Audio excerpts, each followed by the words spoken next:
So I thought she kind of summed it up well in a couple minutes. But yeah, I might contest that, but it differs. You might have a higher pain tolerance and just always go to women and be like, oh, it doesn't hurt that bad, and then go to a man and you're like, oh my gosh. Anyway, so the challenges a lot of women face are the same in a lot of industries, but being in the art industry myself and going into the tattoo industry, this is important to me. Like she mentioned, women are often sought out, um, whether or not it is true, for their gentle touch, as well as like their new artistry that they bring to the table. But then women are also sought out because they're sexualized, and a lot of male clients will come in with the intention other than getting just a tattoo. There are a lot of horror stories. You could probably ask almost any female artist, and you'd get at least one response. I'm not even in the industry fully yet, and I have one. I have one just from being at art. So that's a whole topic by itself, and I'm not going to get into that. But women are also expected to create like delicate artworks, whether that's in art or tattoos, as well as she mentioned always being overlooked and being seen as the shop girl who's like the secretary. Even if they own the shop, people come in with the assumption that a man would run a shop versus the woman. And the woman's there just to do the paperwork.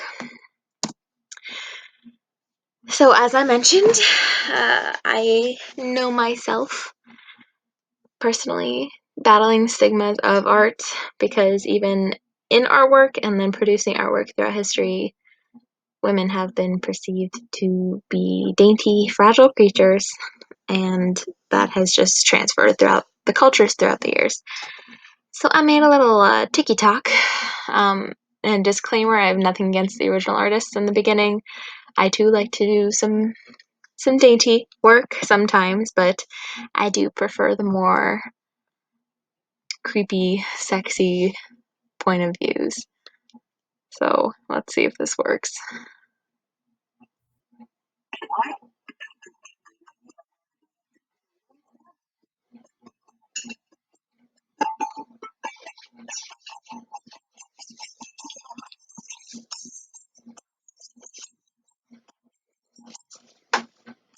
Anyway, oh, we can stop. We can stop. We can. Oh no.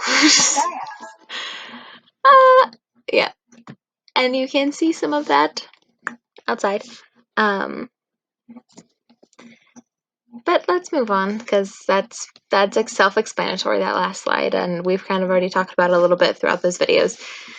So the numbers themselves are kind of sad, and I hope that they change throughout the years. But before I get into that, I have a little photo up here that I took from an article that talks about how the hashtag #MeToo movement has hit the tattoo industry with male and female artists alike, whether you are female or you're an ally, in wanting to create safe spaces, whether that is for the artist or the clientele for the Me Too movement. And I just thought that was really special and something that should be included. And as of 2021, the beginning of this year, um, according to comparecamp.com, only about 25% of all US tattoo artists identified as female, versus like 71.3-ish that identify as male. But luckily, it does go to show